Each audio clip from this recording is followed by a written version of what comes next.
Matices, periodismo feminista.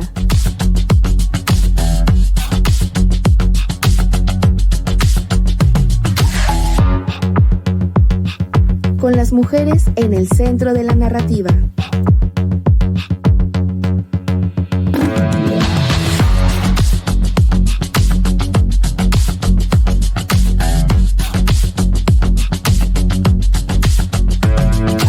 Matices.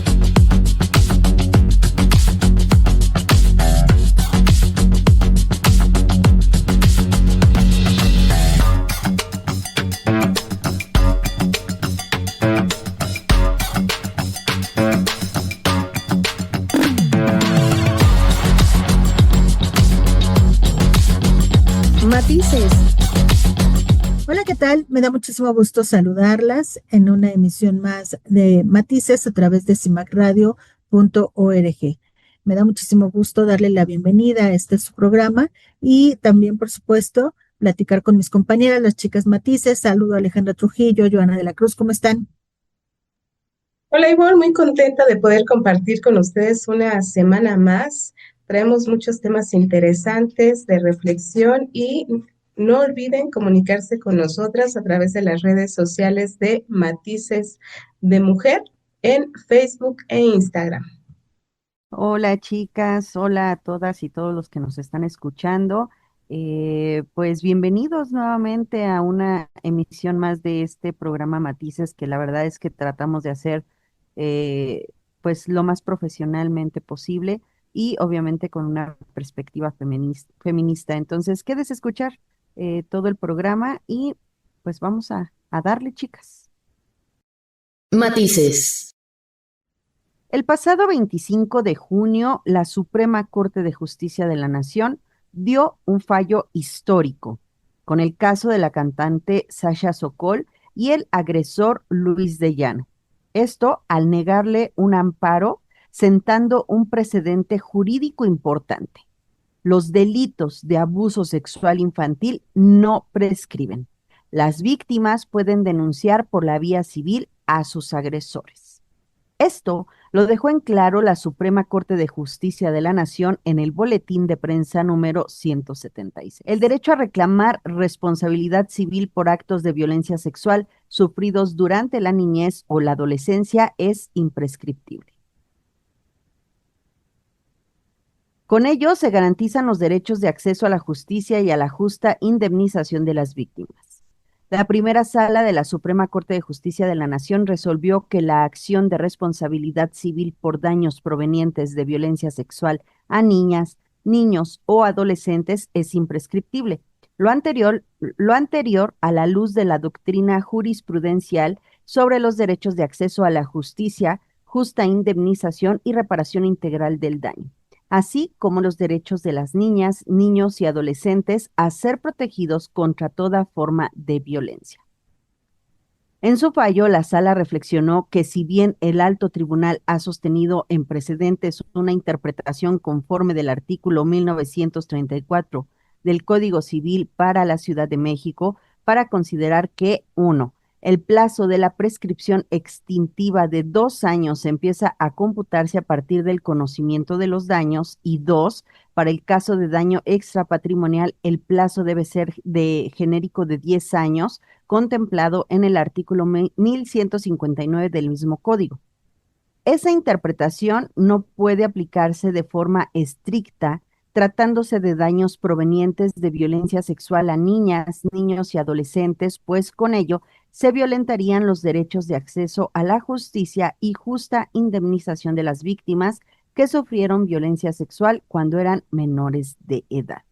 Esto debido a las particularidades de las víctimas que sufren el abuso en la infancia o en la adolescencia, ya que éstas no solo deben comprender que son víctimas, sino que deben tomar conciencia del daño sufrido, sobreponerse y tener la fortaleza psicoemocional para revelar dicho abuso, lo cual se conoce como el derecho al tiempo con el que deben contar las víctimas para comprender, asimilar y verbalizar su experiencia, compartirla y denunciar a quienes les violentaron, de manera que incluso el plazo genérico de 10 años puede traducirse en una barrera en el acceso a la justicia y por ende a recibir una justa indemnización, toda vez que resulta incompatible con la naturaleza de los daños que genera la violencia sexual cometida en contra de personas menores de edad. Además, no es posible presumir, como en asuntos de diversa naturaleza, que la falta de acción del acreedor se entienda como el desinterés para cobrar el crédito, dado que en la hipótesis analizada se trata de víctimas de violencia sexual sobre hechos que acontecieron cuando eran menores de edad y que causaron secuelas gravísimas en sus mentes que no terminan de desarrollarse o entender hasta qué pasa el tiempo y pues ya pueden contar con madurez, redes de apoyo o cualquier situación que les permita comprender lo que les sucedió. Asimismo, de aplicarse la prescripción en los términos expuestos previamente, se sancionaría y por ende revictimizaría a quien padeció el abuso por no haber tenido el valor de demandar en un plazo determinado, lo que se sumaría a todas las complicaciones que en sí mismo lleva ese evento traumático. Así, la sala concluyó que cualquier término de prescripción vulneraría los derechos de acceso a la justicia de las personas que sufrieron violencia sexual cuando eran menores de edad, lo que adicionalmente contravendría el derecho a la libertad y seguridad sexual, a vivir una vida libre de violencia y a la integridad personal. Por ello, debe considerarse que para estos casos no debe operar la prescripción. Sostener una postura inversa implicaría que la persona juzgadora analizara en cada caso el momento en que la persona que sufrió la violencia sexual se reconoció como víctima, cuando tomó conciencia del daño sufrido, así como determinar el momento a partir del cual debe considerarse que tuvo la posibilidad de demandar, lo que resulta sumamente complejo. No solo porque la valoración que tendría que realizar la juzgadora se reduciría a aspectos meramente subjetivos, sino por todo lo que ello implicaría para la víctima. Finalmente, la primera sala deliberó que, aún en materia civil, cuando se reclama el daño con motivo de hechos constitutivos de violencia sexual en contra de personas menores de edad, no se puede exigir que se detallen pormenorizadamente los hechos con los que se sustenta la demanda. Lo contrario sería violatorio al derecho de tutela judicial efectiva y terminaría por revictimizar a quien padeció el abuso al obligarle a revivir con nivel de detalle lo sucedido. Este precedente impactará e incentivará a muchas víctimas de agresión sexual a señalar a sus agresores, quienes se aprovecharon de que eran menores de edad y no sabían que pues eran víctimas sexuales. Este dictamen fue votado de manera unánime con 5 votos por los ministros de la Suprema Corte de Justicia de la Nación. Y pues en un país que tiene el penosísimo primer lugar en pornografía infantil, seguramente hay muchas víctimas que ahora que son mayores podrán expresar y denunciar los abusos a los que fueron sometidos. La realidad es que si Sasha Sokol no hubiera tenido esa fuerza para poder denunciar, aunque fue señalada y revictimizada por un abuso que fue a la vista de todo México, una agresión infantil que fue aceptada y aplaudida por una sociedad machista. Sasha en su juventud tuvo problemas de depresión, alcoholismo y drogadicción. Esto muestra el daño emocional causado por esta violencia infantil y sexual a la que fue sometida. Finalmente encuentra un poco de justicia, yo espero, ya que el agresor tendrá que disculparse de manera pública, pagarle una indemnización y jamás podrá hablar de Sasha Sokol. Esto porque pues el agresor dio una entrevista a Jordi Rosado en marzo de 2022, después de que fuera demandado por Sasha, en donde minimizó sus abusos y alteró la edad de la cantante. Digo, en ese entonces Sasha tenía 14 años y él decía que ya tenía 17, ¿no? Aún así era menor de edad, ¿no? Pero bueno, Sasha emitió un comunicado donde desmentía la versión de su violentador. Es así como este fallo de la Suprema Corte de Justicia, por este fallo, más bien, tuvieron que bajar de la plataforma de YouTube esta maliciosa entrevista entre Luis de Llano y Jordi Rosado. Sin lugar a dudas, un avance para todas las víctimas de violencia sexual infantil, que ahora se abre una pequeña luz de esperanza para que puedan tener un poco de justicia. ¿Cómo ven, chicas? Pues como comentas, Joana, creo que es muy cierto.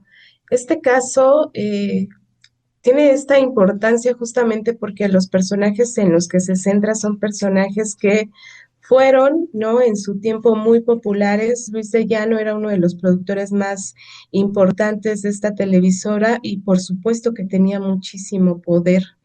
Y también aunado a, yo creo, o lo quiero ver así, los avances que hemos tenido con respecto a este tema. En aquel entonces, ¿no? Se normalizó de tal manera que no causó ningún aspavientos. De hecho, si nos remontamos, hay muchos casos de personas que mantenían relaciones con menores de edad. Por ahí está sonando ahorita mucho el caso de Chespirito, de su primera esposa, cuando se casan, me parece que ella tenía 15 años y él ya 22. Entonces, podríamos analizar muchos casos, pero como bien mencionas, creo que la parte importante de este caso es que se hizo justicia, que se reconoció lo que declaró esta Sasha, a pesar de los años que han transcurrido, que son muchos, y sobre todo por esto que mencionabas de que muchas veces las menores de edad no se dan cuenta que están siendo víctimas de este delito hasta después, que ya pasa mucho tiempo y se hace este recuento de los daños y entonces se puede dar pues la denuncia. Afortunadamente, en el caso de ella, insistió mucho. Creo que se vio a partir de que salió esa denuncia esa entrevista, perdón, con Jordi Rosado, en el que el sujeto no tuvo ninguna vergüenza, ¿no? Hasta era como un hecho de presumir, ay, sí, yo tuve una relación con Sasha. Infantil, ridículo, inmaduro, irresponsable, se vio el sujeto y en fin, tantas cosas que se dieron, qué bueno que se llegó hasta estas instancias, qué bueno que aunque se apeló, ¿no? La autoridad al final, pues fue a favor de Sasha que dio esta respuesta.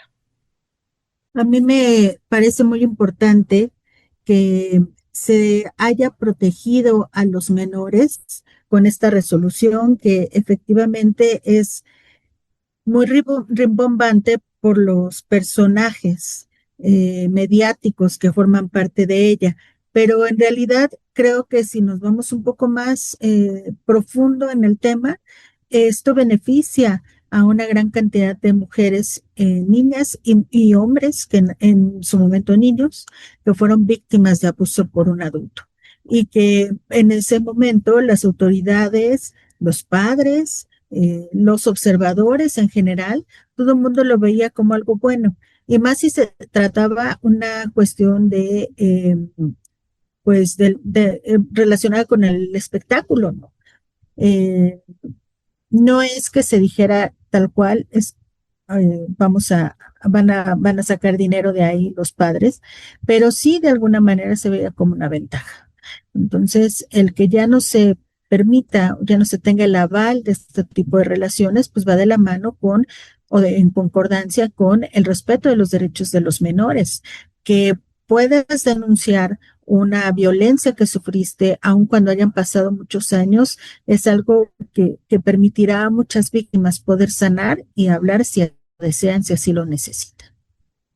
Que sí es muy importante este fallo de la Suprema Corte, porque hay muchos, muchos menores que naturalizan este tipo de conductas, porque es la única relación que tienen al inicio. No sé si me explico. Por ejemplo, aquellos que acostumbran a dormir con los hijos, ¿no? Desde muy pequeños y que tengan una conducta de agresión sexual, como sería tocarlos indebidamente y demás. Los pequeños creen que eso es algo normal, es algo que hace el papá o es algo que hace la mamá, porque así son las mamás. ¿Me explico? O sea, tienen eso en su cabeza. Es hasta que vas creciendo y que a lo mejor sales de ese círculo de agresiones en el que vas escuchando que esas conductas no son adecuadas o que son agresiones. Y es cuando esta persona se da cuenta hasta ese momento que fue víctima de una agresión sexual. Entonces, es muy importante porque muchos niños ni siquiera saben lo que significa eso. Entonces, ellos creen que lo que están haciendo es algo normal. Entonces, el quitarle estos 2 años y estos 10 años de prescripción, de que ya no puedes hacer nada, de que ya, pues ya se te acabó el tiempo, ¿no? Para poder denunciar, abre de verdad una brecha muy importante para que tengan un poco de justicia a todos estos niños y niñas que han sido violentadas desde pequeñas, este, y pues obviamente espero que esto les dé un poco más de apoyo, porque la verdad me imagino que debe ser muy difícil poder ir y hablar y decir, yo fui agredida sexualmente por tal persona, ¿no? Por, no sé, mi mamá, mi papá, mi tío, mi hermano, ¿no? Entonces, es muy importante que hayan abierto de esta manera pues el tiempo para que ellos se den cuenta, para que ellos puedan, pues de cierta manera, eh, no sé, manejarlo de otra manera ahí en su cabeza para que puedan, pues ir y levantar una denuncia. Entonces, creo que es un precedente súper importante y más allá de este caso que es tan mediático como el de Sasha Sokol, me parece que va a ayudar muchísimo a que muchos niños y niñas puedan sanar, aunque sea un poco. Matices. En CIMAC Radio queremos escucharte. Queremos escucharte. Queremos escucharte. Comunícate con nosotras al 5535 0847 61. 5535 0847 61. Y déjanos conocer tus opiniones sobre nuestra programación. CIMAC Radio, periodismo con perspectiva de género. Matices. Hoy les traigo un caso que ocurrió en Oaxaca. Se trata de una joven indígena de Ayuc, en San Juan Mazatlán, Mije. Ella se le conoce como Pilli, que en Ayuc significa flor.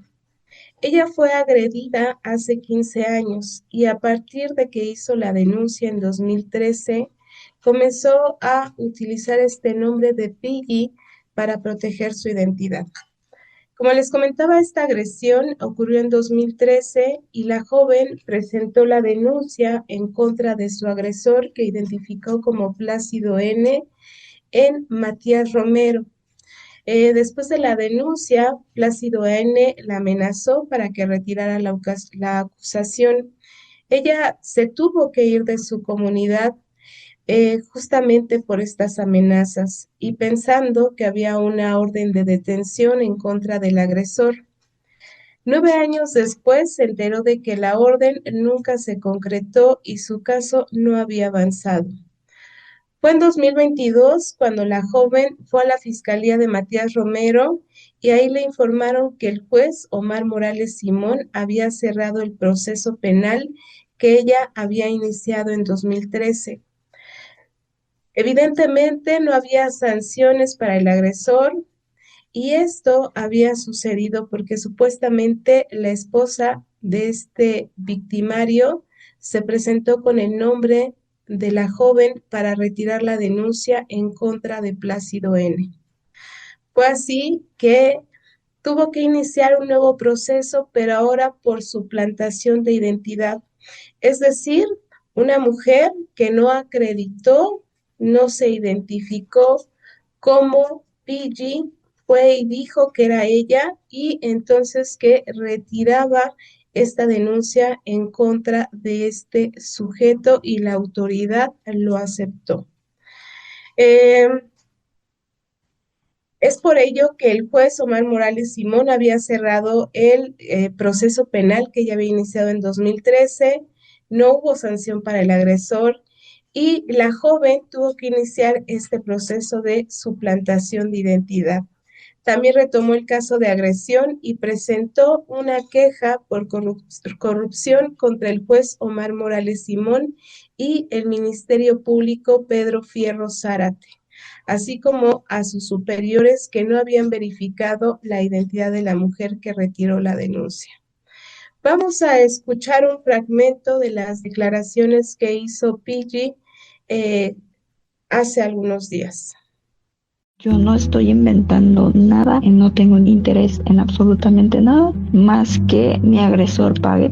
Tenía 15 años, mi familia no es personas de dinero, no tenemos ningún poder. Entonces creo que desde ahí empezaron mis desventajas. Entonces él se atrevió a ir a mi casa, ir a ver a mi mamá y decirle, ya cállense porque yo ya no tengo ningún problema con la autoridad, donde empezó todo este proceso de revictimización y de largas, de que pues, la justicia es casi nula para las víctimas. Quiero una suplantación, no solo me dejaron sola, me pusieron el pie para que yo perdiera esta batalla. Es una lucha constante porque estoy yo contra mi agresor y contra la fiscalía misma. Tengo que comprobar mi identidad, comprobar que esa persona no fui yo para poder reactivar la primera denuncia que yo hice. Al principio era de amenazas, ya luego fue de que te pago esto, te pago el otro, te doy tanto, pero jamás accedí. Siempre quise yo que se hiciera justicia. Pido a la fiscalía que simplemente haga su trabajo, que investigue como debe de ser.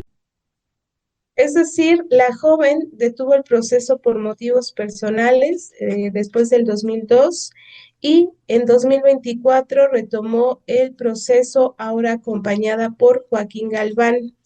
Este señor funge como su abogado. Por su parte, el fiscal general Bernardo Rodríguez Alamilla se comprometió a investigar su caso y en octubre detuvieron a Plácido N. Cabe señalar que cuando se hace la suplantación de identidad es porque este sujeto iba a ser candidato para ser presidente municipal de este municipio. Como tenía entre su historial esta denuncia que había hecho Pili, pues evidentemente no podía ser candidato. ¿Qué es lo que sucede? Va la esposa, quita la denuncia, queda libre ya sin acusaciones y entonces es candidato del municipio y cuando lo detienen, él en 2024 ya era el presidente municipal de este municipio de San Juan Mazatlán. Entonces, es importante mencionarlo y mencionar que cuando se detiene también fue detenida su pareja Carla N., quien fue la mujer que suplantó la identidad de Pili. Justo los detienen por suplantación, por uso de documentos falsos y por dar información falsa en el juzgado y ambos fueron detenidos y en estos momentos están buscando ampararse. Después de estos 12 años que han transcurrido de la denuncia que hizo la joven de Ayug, pide que se cumpla su derecho a la justicia y ella también le pide al Poder Judicial de Oaxaca que investigue su caso. Esta joven tuvo que enfrentar el no actuar de las autoridades y afirma que este no actuar le causó sufrimiento y amenazas. La semana pasada, la Defensoría de Oaxaca, bajo la dirección de Elizabeth Lara Rodríguez, dijo que hubo una inacción por parte del personal ministerial y emitió una recomendación contra la Fiscalía General del Estado de Oaxaca por la responsabilidad de las autoridades en la suplantación. Y también esta recomendación pide a la Fiscalía que le dé una disculpa pública a la joven en compensación y apoyo psicológico, además de que se investigue para determinar la responsabilidad de los funcionarios de la Fiscalía de Matías Romero. Esta joven que se autodenomina PG, y su abogado también están solicitando al Congreso local y federal que establezcan reglas para verificar la identidad de las personas en los procesos penales. También que su caso no se repita y que la Fiscalía le pida, o más bien que la Fiscalía cumpla las recomendaciones que hizo en su caso la Defensoría de Oaxaca. Eh,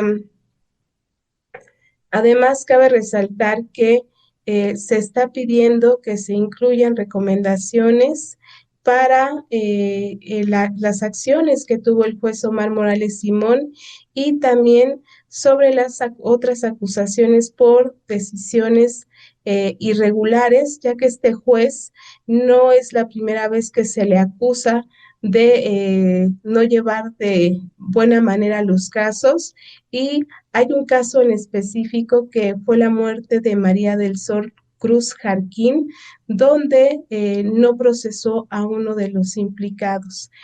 Finalmente, esta joven también afirmó que le gustaría retomar su vida, eh, pero exige y sigue exigiendo que pues tener justicia en este caso que sufrió. Eh, a mí se me hace súper importante que retomemos este caso porque el papel que tenía este funcionario, ¿no? O esta persona en su municipio era muy importante, por eso es que tuvo que salir corriendo de su casa. Pensó que se había iniciado este proceso y al final de cuentas no sucedió, y ahorita, ¿no? Supuestamente ya están detenidos, pero pues falta que se cumpla el proceso en contra de estas dos personas. Además, qué fuerte, ¿no creen?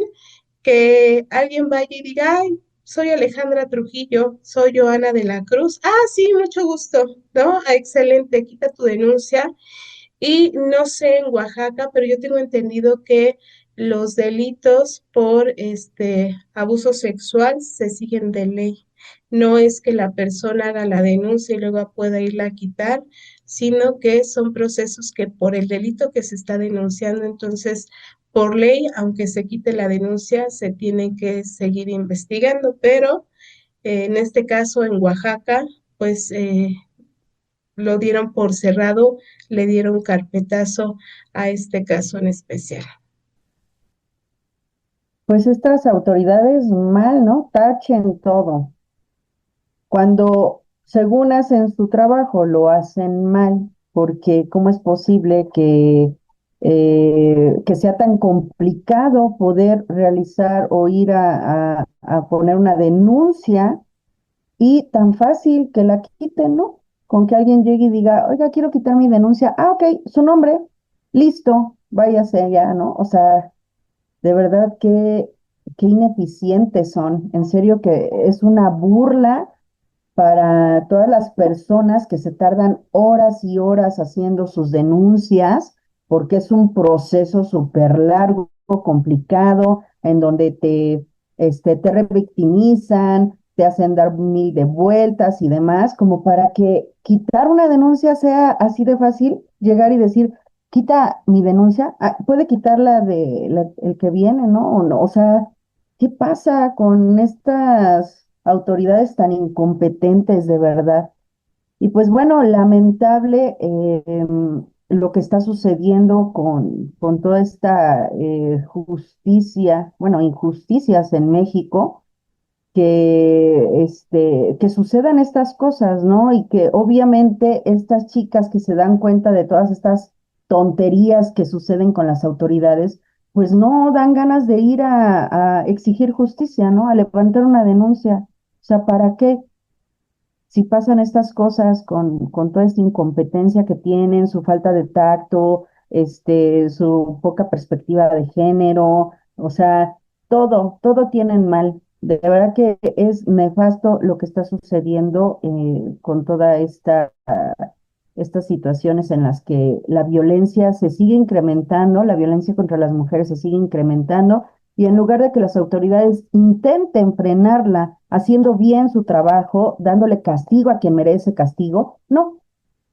O sea, simplemente es mejor decir, ah, bueno, pues ya se acabó el despapalle, carpetazo, siguiente caso. Qué lamentable situación. Bueno, a mí me gustaría agregar que hablar de Oaxaca significa precisamente hablar de esta inequidad en la justicia. En este caso particular, se trata de una mujer indígena y ella pues tiene que enfrentar la violencia de una forma diferente, no porque deba de hacerlo, sino porque las autoridades en nuestro país hacen todo lo posible para que así sea. Cualquier mujer que va a realizar una denuncia se enfrenta a una gran cantidad de situaciones burocráticas. Ellas se tienen que volver expertas en el tema para que pueda avanzar realmente su proceso, pero además, cuando tienes algunas características extras como esta de ser indígena, el proceso se vuelve cada vez más difícil. Y todos estos años, esta mujer no solamente ha estado peleando para que le crean que fue violada, sino que ahora está metida en un proceso en el que tiene que demostrar que ella fue suplantada, que ella no fue la que perdonó a este sujeto y que pues se cometió otro delito. Ese, de hecho, es el caso en el que está inmiscuida ahorita. Una vez que se logre demostrar que efectivamente no fue ella la que quitó la denuncia, entonces ya pasaría al otro caso, que es la de violación. Y otro matiz importante en este tema, en este caso en particular, es el hecho de que el sujeto es un violentador con poder político. Como presidente municipal de esa comunidad, adquiere otro matiz, otra importancia diferente. Y además, pues obviamente es una violación clara, la 3 de 3 contra la violencia, al momento en que se le permitió participar en cualquier tipo de elección que hubiera querido hacer. Sí, claro, eso es súper importante, ¿no? Un tema que siempre tenemos ahí presente, el hecho de que se debe de cumplir la ley 3 de 3 contra la violencia y que este tipejo no debería de estar ocupando un lugar de poder, ¿no? O sea, desde que tienen alguna por ahí denuncia, deberían de ser rechazados totalmente. O sea, ya de verdad que no entiendo qué sucede con esta política mexicana, que parece que les gusta, ¿no? Que sean todos violentadores de mujeres, que sean agresores, que sean deudores alimenticios para que sean unos buenos candidatos, ¿no? O sea, de verdad, ¿qué está sucediendo con este sistema en donde creen que eso va a mejorar la sociedad? Que esos tipos que son violentadores pueden ser unos buenos gobernantes. De verdad, es indignante que no sé, o sea, que jueguen con nuestra inteligencia. O sea, ¿cómo? No entiendo cómo está esta situación.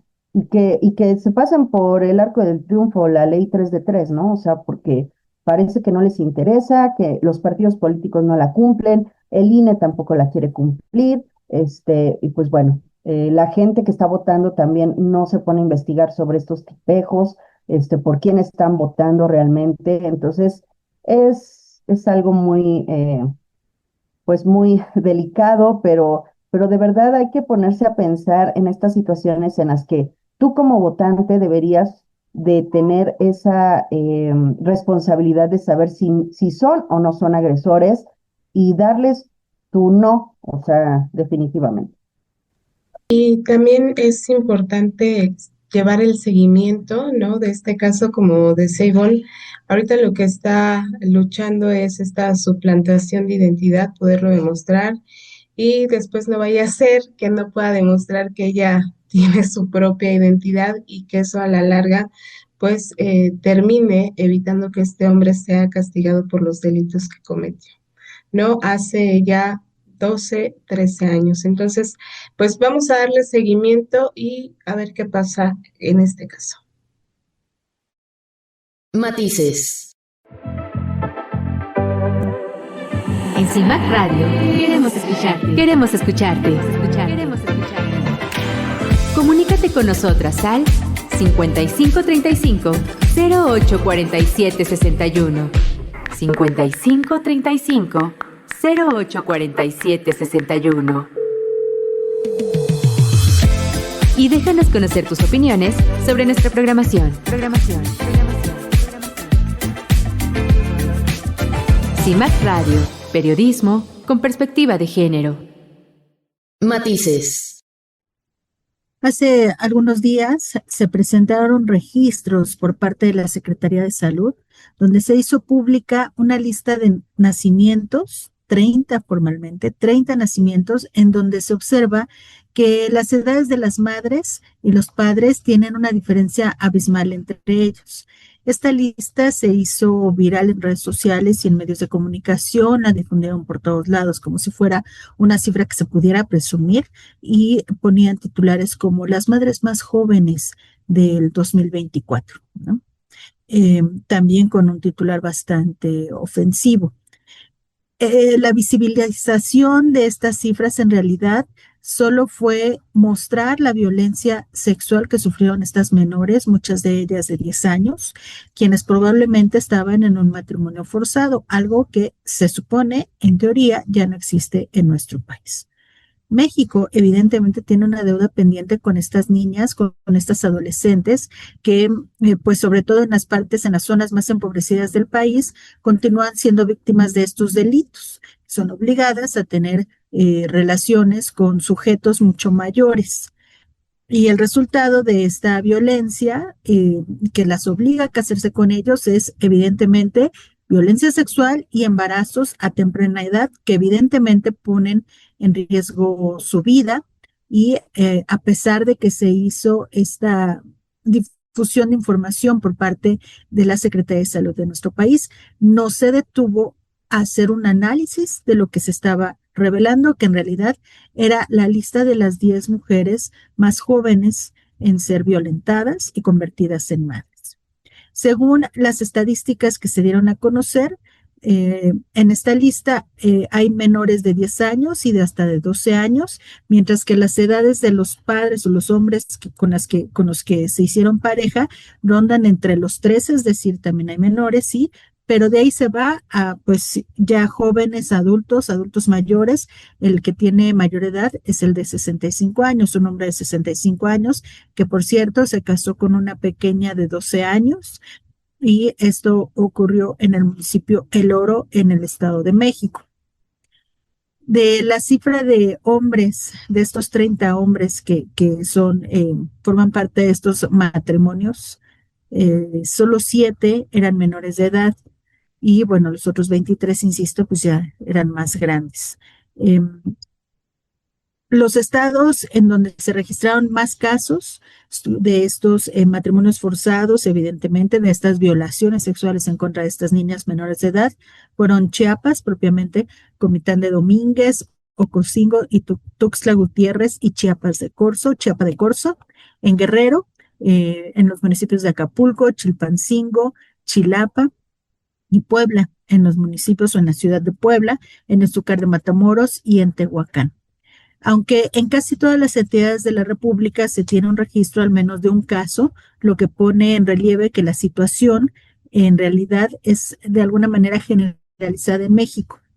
Hay una segunda lista que se hizo público y que estaba enfocada en los 30 nacimientos con la mayor diferencia de edad entre los padres. Y ahí podemos observar que hay mujeres entre los 16 años y 49 años, mientras que la edad de los padres ronda entre los 72 años y 97 años. Fíjense, de 16 a 49 años para mujeres y de 72 a 97 años para hombres. La diferencia mayor que hubo es un hombre de 97 años que se casó con una joven de 22 años. De la misma forma, estos nacimientos ocurrieron en Guerrero, municipio de Arcelia, San Luis Acatlán y Ayutla de los Libres, Estado de México, en Osolotepec y Toluca, en Puebla, municipio de Acatzingo, Zacapuaxtla y Puebla, y Baja California, en Mexicali y Tijuana. A mí me parece muy importante que tengamos en cuenta estas estadísticas porque son estadísticas oficiales Y esto que nos parece aberrante y realmente muy peligroso, nos habla de una realidad que además es mucho más grande, porque recordemos que la cifra negra alrededor de estos delitos es todavía pues mucho mayor. Una gran cantidad de menores no se atreven a denunciar a sus violentadores porque pueden ser sus abuelos, incluso sus padres o padrastros en algunos casos, sus primos o hermanos, y esto se queda precisamente bajo esta onda de los trapos sucios se lavan en casa, no, es decir, no digas nada, tenemos un pacto de silencio y las violencias de las que pueda ser tu víctima no se ventilan, no se comentan para que otras niñas puedan entrar a este sistema de control de violencia y pues como nadie dice nada, pues nadie se entera, nadie les advierte a las pequeñas, ¿no? Sí, efectivamente, Guerrero, Oaxaca resaltan por las estadísticas, Puebla aparece en las dos listas, pero esto no es exclusivo de las zonas rurales o de la montaña de nuestro país. Esto ocurre en la Ciudad de México, esto ocurre en el Estado de México, esto ocurre también en las urbes, vamos. Entonces, el llamado es no solamente a que las autoridades, si van a difundir algo, pongan un poquito de coco a ver qué es lo que están haciendo, que le pongan unas gafas moradas a alguien para que pueda entender este problema y también a que las autoridades competentes federales y estatales actúen para que este tipo de violencias finalmente queden erradicadas. Sabemos que este tipo de agresiones están escudadas en estos usos y costumbres, en donde dicen que pues no se tocan o cambian, porque pues así han funcionado siempre, ¿no? Estas comunidades y demás, ¿no? Pero no se habla de los derechos de las niñas que son violentadas. Es de verdad, en alguna ocasión tuvimos alguna entrevista con Eufrosina Cruz y ella nos hablaba de esta situación que se da muy común dentro de su comunidad y nos contaba cómo era el que las niñas se escondieran porque ya habían llegado por ellas, ¿no? Una situación que yo me la imagino a mi edad y da miedo. No sé qué sensación tendrá, me imagino que 10,000 veces mayor, una niña que no sabe ni siquiera qué está pasando, no sabe por qué se la va a llevar un tipejo anciano, y no entiende, ¿no? Ni siquiera entiende que está siendo vendida, porque eso es lo que está sucediendo. Está siendo vendida como mercancía. Sabemos que obviamente en estas poblaciones, cuando es niña, o se queda para cuidar a los papás, o pues un buen, por ahí una buena lanita, unas tierritas, unos animalitos van a salir de estas pequeñas. Es una situación lamentable, triste, porque yo creo que cualquier persona que se sienta en esta situación, eh, que se sienta tan vulnerable, el hecho de que la vean como una cosa, como una mercancía, debe de ser lo peor que le puede pasar a alguien. Y pues bueno, Eufrosina Cruz ayudó a que se implementara en la Constitución que el matrimonio infantil estaba prohibido totalmente. Pero es lo que decimos, ¿no? Están las leyes, pero que las hagan cumplir es diferente, ¿no? Apenas hace algunos meses vimos el caso, Ale nos contaba de un caso igual, no me acuerdo si fue en Chiapas o en Oaxaca, en uno de estos lugares, en donde la misma presidenta municipal estaba dando como que pues felicitando a unos niñitos de 12 años que se estaban casando, ¿no? Y dices, ¿es en serio? O sea, de verdad, ¿a quién estamos poniendo como gobernantes que tienen estas ideas tan retrógradas, tan faltas de derechos humanos, como para que sean los que están gobernando? Híjole, mucha atención en todas estas situaciones. Y pues lamentable estas cifras que sacaron, de verdad que yo las estaba leyendo junto con mi hija y mi hija estaba aterrada. Era así de, mamá, ¿es en serio? Y yo, sí, hija, esto es lo que sucede, esta es una realidad en México Y como dice Ivonne, no nada más se da en donde tal vez sean personas que no saben de derechos, que son incultas o que tienen, no sé, ¿no? Que están alejados de la civilización. No, señores, sucede aquí a la vuelta de la esquina, en mi pueblito, ¿no? Que se tiene que dar el contento para que los papás se queden felices un rato en lo que se llevan a su hija, ¿no? Entonces, mucha atención en este tipo de eh, este, se me fue, en estas situaciones que tienen en los pueblos y que lo cobijan con estos usos y costumbres que sí violan derechos humanos, perdón, pero no deberían de existir. La verdad es que es un tema bastante fuerte y me pongo a pensar si estas niñas son vendidas de esa manera como mencionabas, Joana, como mercancía, la cantidad de delitos, y qué doloroso, la cantidad de delitos a los que se deben de enfrentar estas menores que deberían de estar jugando o preocupadas por otro, pues no sé, por otras situaciones, otros temas, y el hecho de enfrentarte a estar con alguien que ni conoces, que ni, o sea, que ni te quiere ni te va a procurar, sino todo lo contrario, le vas a servir como, no sé, de tantas maneras, es sumamente doloroso. Y también recordemos que muchas de estas menores, ¿no? Que son vendidas en muchos de los casos años después de que crecen, que cumplen la mayoría de edad, que ya tienen 5 o 6 hijos, son abandonadas por estos sujetos. No les permitieron estudiar, formarse, no es que las compren para tener una familia para toda la vida o una situación de esas, sino la realidad es que estas niñas al final pues son explotadas y una vez que son explotadas pues son dejadas sin recursos, ¿no? Con sus hijos, sin educación, sin trabajo, siendo miradas por la sociedad, en fin.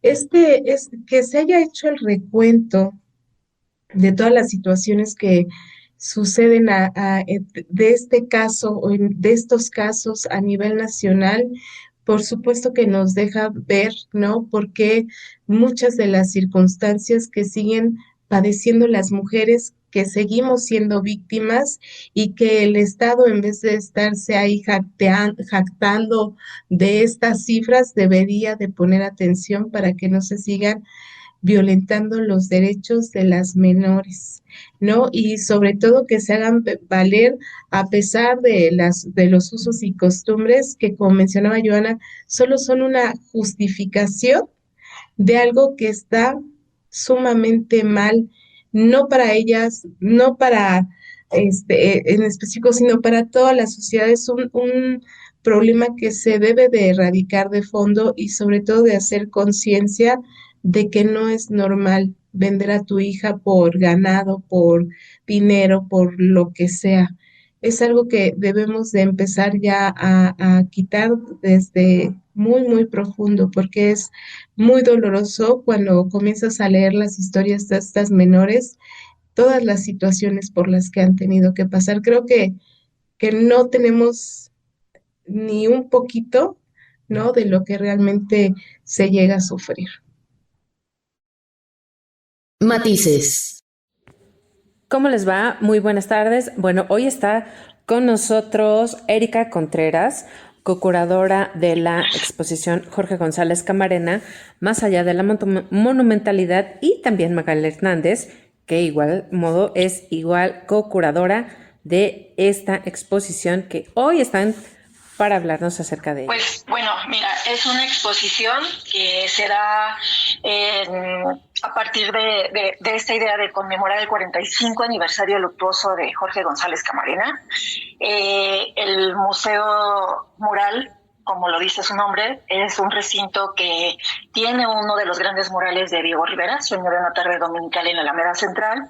Y pues Diego Rivera, esta gran figura de la triada del muralismo mexicano, como en su primera generación, teníamos como esta línea que nos conducía a presentar a este gran artista que también es Jorge González Camarena, como uno de los grandes representantes de la segunda generación de muralistas, y pues en colaboración con el Museo del Palacio de Bellas Artes, que ellos tienen una exposición que es Jorge González Camarena, la utopía inacabada, que también se une a esta conmemoración del 45 aniversario luctuoso del artista jalisciense. Pues pensamos en retomar dos de los aspectos creativos del artista que creo que no se han presentado un poco más a fondo, ¿no? Siendo un artista tan con una producción tan grande, tan vasta en diferentes ámbitos, nosotros quisimos enfocarlo en dos ejes principales, que es la ilustración, él como ilustrador en revistas de arte y en otro tipo de revistas, también de cromos de calendarios, y también como escultor, ¿no? Esta beta de escultura monumental, que son principalmente estos dos ejes los que tratamos en la exposición. Cuéntanos, Magali, ¿qué es lo que encontraste tú? Bueno, pues principalmente cuando hablamos de Jorge González Camarena, nos importó mucho el tema de que estas dos facetas, tanto ilustrador como de escultor, son poco conocidas. Casi siempre ubican más a Camarena por el muralismo, exactamente. Y bueno, en esta búsqueda también fue muy importante como el trabajo en conjunto, tanto con Erika como con la familia del artista. Y en este caso de la escultura también fue muy importante colaborar con el CENIDIAP, que es un centro de investigación de artes plásticas, y también con la Planoteca de Limba, porque ellos cuentan con todo el fondo de Carlos Obregón Santacilia, que fue un arquitecto que estuvo muy vinculado a Jorge González Camarena.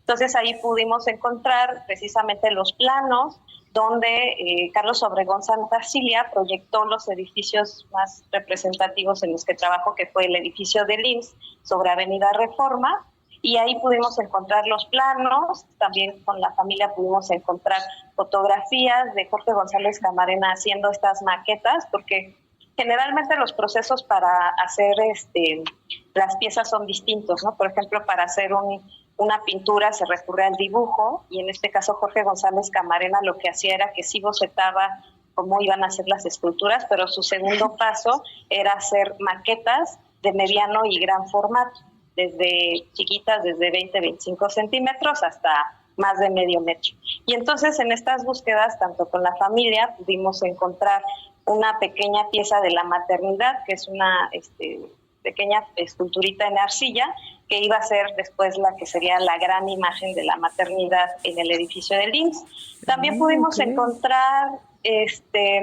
aparte de los planos, también encontramos revistas o documentales donde nos decían el proceso de trabajo de Jorge González Camarena, ¿no? Que, por ejemplo, hay otro proyecto muy importante que es el del monumento a la independencia que se hizo en Dolores Hidalgo, en Guanajuato, para conmemorar justo a esta ciudad y darle la relevancia como cuna de la independencia en 1960. Y también en ese fondo de Carlos Obregón Santacilia encontramos los planos, y justo donde viene cómo imaginaba Carlos Obregón Santacilia esa escultura, como ese monumento, pero que le dio la ventaja a Jorge González Camarena de hacer suyo ese monumento, que son 4 figuras de los héroes de la independencia, y cómo hacerlos, ¿no? Entonces fue un proyecto muy grande. Encontramos fotografías también documentales donde nos mencionan que trabajaron más de 500 trabajadores canteros, y cómo llevaron la cantera, sobre todo donde se hizo la escultura, esa ocupó Cantera Rosa de Santa Rosa, Guanajuato. Entonces, cómo iban a localidades. Y también encontramos fotografías donde hay veces que los escultores lo que hacen es que delegan a maestros canteros a hacer las piezas, pero pudimos encontrar en estas fotografías justo el proceso en que Camarena está esculpiendo y se utilizaba el cincel y hacía unas grandes cabezas de estos proyectos que pues medían casi la altura de una persona, ¿no? 1.60, que era solo la cabeza, y este gran monumento mide 25 metros de alto, y fue pues un proyecto muy grande que hizo Camarena junto con su amigo Carlos Obregón Santacilia, y pues también es muy emblemático porque esa pieza la inauguran el 15 de septiembre de 1960 y un año después fallece Carlos Obregón Santacilia. Entonces pues fue como su último proyecto juntos, y pues así igual el proyecto del Tecnológico de Monterrey, que es un mural que también es un relieve, y por último el de los niños sobre la barda, que fue realizado para el edificio SCOP, que era una serie de niñitos, que eran 8 niños que trepaban una barda, que era una cuestión como un poco chusca, un poco lúdica, y ese trabajo lo realizó con el arquitecto Enrique de la Mora. Desafortunadamente ahí también hablamos que el patrimonio luego tiende a perderse, porque tenemos noticia que para 1980 esa guardería fue demolida. Lo que no se sabe hasta la fecha es justo el paradero de esos niños, que estaban hechos también en piedra, pero no se supo si también los demolieron o los retiraron y están en algún lado, que hasta la fecha no se sabe. Matices. Muchas gracias por habernos acompañado, gracias por estar en esta transmisión de Matices. La invitación es a que sigamos reflexionando, a que sigamos observando, a que siempre estemos muy pendientes con las gafas violetas y por supuesto que nos manden todos sus mensajes a través de CIMAC Radio y también a través de Matices. Estamos en todas las redes sociales. Chicas, muchísimas gracias. Gracias, Ivonne, gracias, Joana. Pues nos llegamos mucha información, sobre todo ahí con el caso de Fiji, esta chica de Oaxaca. Y pues nos vemos, nos escuchamos la próxima semana, no falten. Chicas, auditorio, la verdad es que un gusto estar aquí compartiendo con ustedes. Situaciones complicadas, difíciles, la verdad es que no podemos mentir, esa es la realidad mexicana de muchísimas mujeres. Y pues solo nos queda analizar y levantar la voz. Hay que levantar la voz, ir a denunciar. Sabemos que es complicado, pero me parece que es un gran avance el hecho de que las leyes estén pues avanzando un poquitito a nuestro favor. Entonces hay que agarrarnos no de la mano, hay que agarrarnos del pie y darles con todo a estos agresores. Entonces, pues vámonos, chicas. Muchas gracias. Vamos a seguir tu consejo, Joana, agarrarnos de las manos, del pie, del brazo, de los cabellos, de todos lados nos vamos a agarrar. Muchísimas gracias. Recuerden, chicas, aquí está su manada.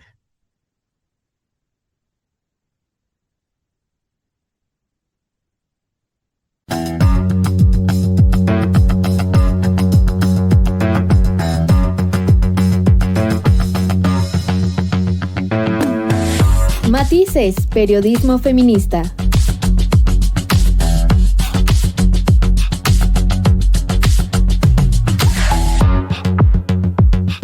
Con las mujeres en el centro de la narrativa.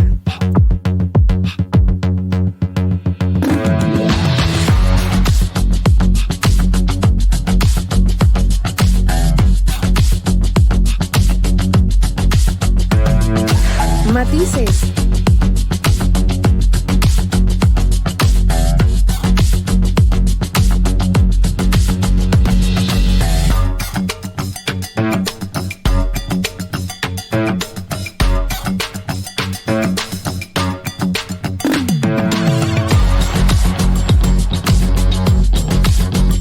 Matices.